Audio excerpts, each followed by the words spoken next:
Y además, si exploráramos más a fondo este planteamiento de que podrían remover o no al gobernador de un estado, específicamente en el caso de Sinaloa, es innegable que ha habido algún tipo de diferencia entre ese gobierno y el gobierno de la doctora Claudia Sheinbaum. Si bien es cierto, el presidente López Obrador en su momento era muy cercano a Rubén Rocha Moya, en ha habido una situación muy distinta. Hoy en la mañanera le preguntaban a la doctora, este cuate, ¿no? El que tenían ahí del Universal, se me fue ahora su nombre, Salvador Corona del Universal, insistía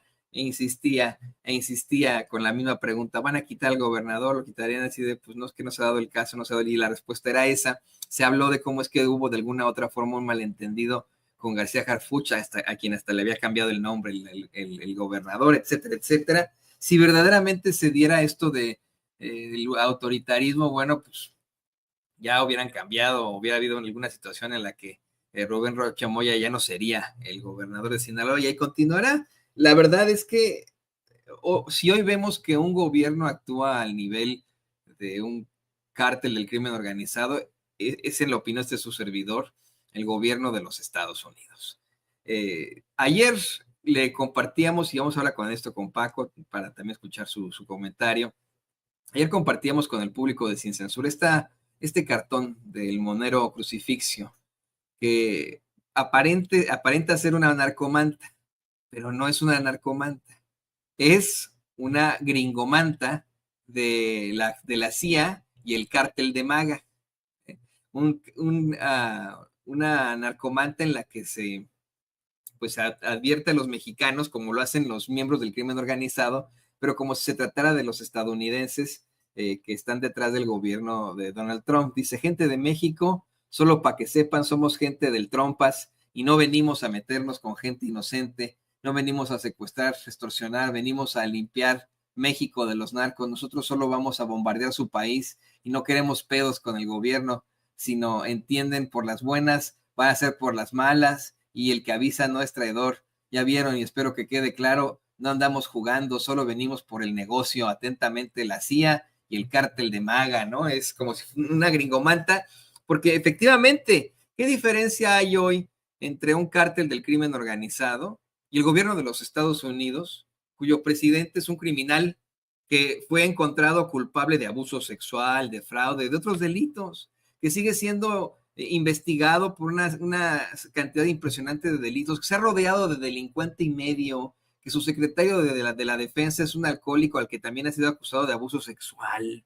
¿Qué diferencia hay en esto al hablar en lo general de los gobiernos de Estados Unidos, ahora que ya lleva a la doctora Claudia Sheinbaum varios días exhibiendo esto que habría escrito La Bastida en un librucho, un libelo hace algunos años, en el que junto con Madrazo exhiben que Cedillo habría negociado con Clinton la alternancia de México con los Estados Unidos, la alternancia de México en cuanto al PRI, al PAN, ¿no? O sea, de una manera mafiosona, con un personaje que también es muy oscuro y que trata de aparentar que es uno de los grandes presidentes de Estados Unidos y que es Bill Clinton, a quien le debemos este sentimiento antiinmigrante de los últimos tiempos. ¿Qué opinas de esto, querido Paco? Mira, Toño, César, Pepe, primero déjame cerrar el otro comentario para que la gente entienda lo que es el autoritarismo y cómo se ejerce. Yo ponía como ejemplo el gobierno de Carlos Salinas de Gortari y ahora mientras estaban hablando César y Pepe, saqué unas cuentas rápido de mis apuntes. En los 2.190 días que duró el sexenio de Carlos Salinas de Gortari, 1 de diciembre de 88, 30 de noviembre de 1994, en promedio, un gobernador abandonó su cargo cada 4 meses y medio. 14 estados de la República tuvieron gobernadores interinos o provisionales. Durante el gobierno de Salinas de Gortari, hubo 17 gobernadores que no fueron designados no fueron elegidos por los votos de los ciudadanos. Más de 42 millones de personas fueron gobernadas por autoridades que no ganaron su puesto por medio del sufragio efectivo o del voto. del voto directo, es decir, las gubernaturas eran un premio o un castigo del presidente en turno y las herencias se terminaban como con la destitución. Con la destitución se usaba toda la fuerza del Estado a través del presidente para deponer a los gobernadores, para doblegarlos. Es decir, hoy no podemos pedir lo mismo que ya tuvimos a partir del 1 de diciembre de 1946 y hasta el término del gobierno de Enrique Peña Nieto. Ya lo tuvimos, ya lo vivimos, el presidente era una especie de pequeño dios o era un dictador en todas las formas, el PRI era la dictadura perfecta. Así que Rocha Moya puede tener muchos problemas, los que quieran, les podemos sumar, le podemos restar, pero eso lo tiene que resolver bien los sinaloenses a través de los mecanismos que hay. De lo contrario, que nos digan que volvamos al autoritarismo, a la fuerza del Estado para doblegar a los amigos o a los enemigos políticos. Ya no podemos hacer eso, no se debe hacer. Hoy podemos decir lo que queramos incluso, ¿sí? No, la intolerancia en el gobierno de Peña para atrás fue abierta. O te deponían o había masacres para crearte problemas. Así que los problemas de Sinaloa con Rocha Moya, en cuestiones de deponerlo, de quitarlo, de hacerlo renunciar, tienen que recurrir a mecanismos legales. De lo contrario, pues ahí está el gobierno de Salinas, que muchos de nosotros lo vivimos plenamente, pero podemos ir hacia atrás o hacia adelante de Carlos Salinas y vamos a ver que las gubernaturas se usaron como una herramienta política para castigar o para premiar, claramente, pero eso se hacía en el pasado. Hoy, más allá de ya las explicaciones las dieron algunas Pepe, otras el licenciado Gutiérrez Priego, sobre la situación de la violencia en Sinaloa.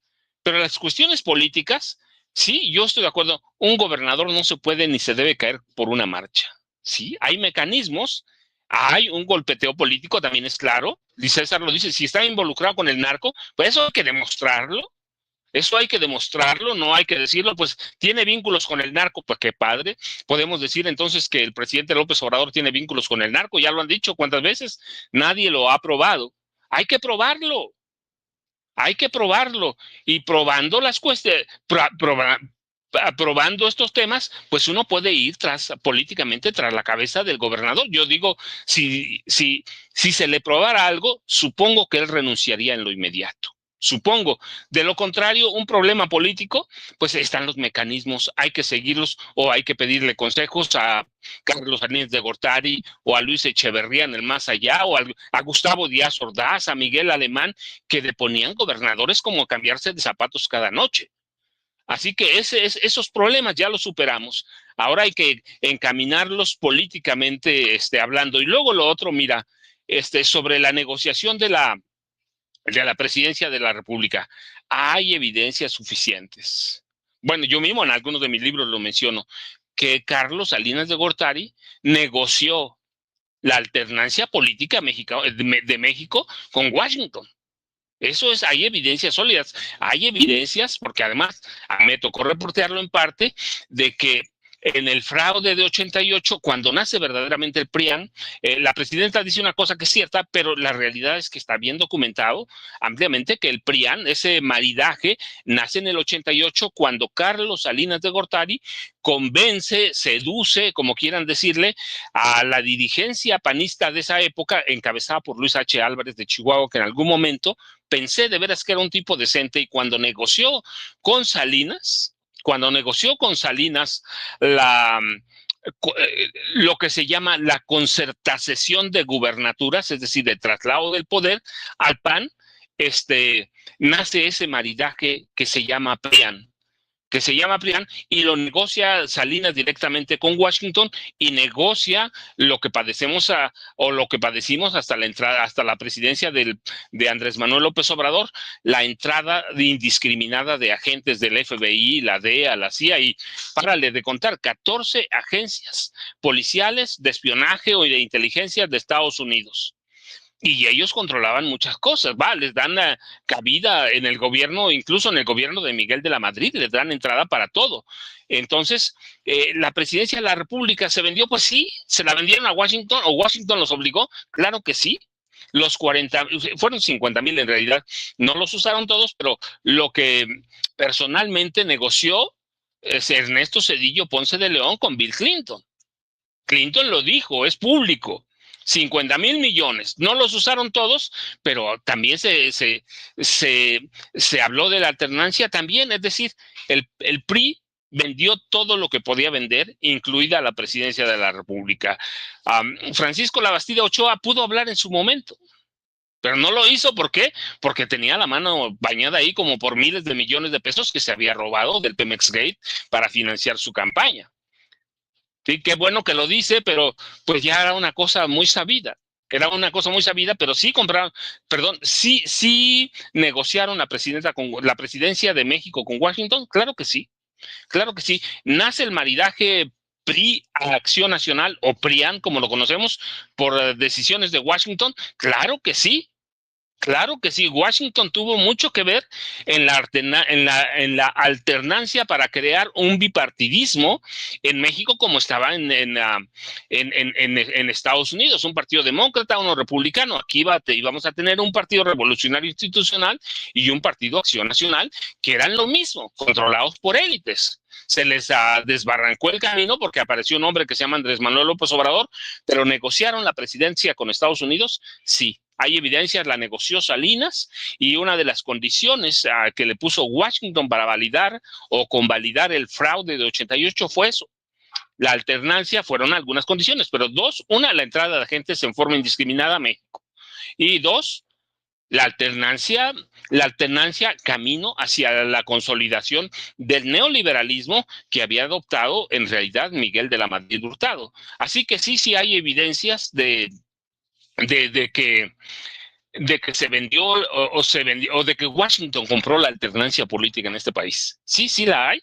Washington la controló. Lo que se le salió del escenario es la aparición de el fenómeno, porque eso es un fenómeno, hay que decirlo, Andrés Manuel López Obrador, y eso dio al traste al bipartidismo en México. Si no hubiera aparecido López Obrador, habríamos tenido un bipartidismo controlado y negociado con Washington. Ese es otro tema. El otro, pues mira, hay que enfrentar a Estados Unidos como se pueda, menos con las armas. No hay condiciones, no hay nada. Levantar una revolución en Estados Unidos es complicado, en cualquier país en estos momentos, pero hay que recurrir a la protesta, como sea, hay que denunciarlos. Lo hemos dicho aquí claramente en Sin Censura. Donald Trump es un criminal, no lo decimos nosotros, lo dicen las autoridades. Y lo que digamos hay que probar, pero aquí no hay necesidad. El Poder Judicial de Estados Unidos lo declaró criminal, delincuente, convicto. Entonces, está rodeado de delincuentes. También el trabajo de nosotros es denunciarlo, es documentarlo y darle herramientas a los ciudadanos para que puedan protestar. Lo que yo digo, los ciudadanos de cualquier país, los migrantes, tienen que salir a protestar. Tiene que salir a protestar. Sé que hay ya, por ejemplo, operativos en Nueva York también, que empezaron anoche, creo. Va a haber en todos lados. Lo que yo veo es que está un poco dormida la organización de latina, los hispanoparlantes, está un poco dormida todavía, pensando que nos va a tocar, aunque muchos están encerrados en su casa. Que digo, la protesta se vale de cualquier manera, menos violenta, menos armada. ¿Por qué? Porque los vamos a llevar al matadero. No hay condiciones para levantar una revolución armada, no hay condiciones para la violencia. Entonces, pero hay caminos abiertos para la protesta social, y la protesta social puede ser peligrosísima, pero hay que hacerla bien, hay que hacerla controlada, y cuando acusemos o denunciemos a algún funcionario de Estados Unidos, como pasa en México, hay que hacerlo con documentación, con evidencias, con argumentos, de tal forma que la protesta de hispanoparlante llegue bien a Washington y llegue bien organizada. De lo contrario va a pasar lo que está pasando, ¿sí? Entonces, la protesta para mí se vale de todas formas, y más en un país, en cualquiera, incluido el nuestro. La protesta social, la protesta civil se vale, pero hay que hacerlo bien. ¿Para qué? Para que pesan.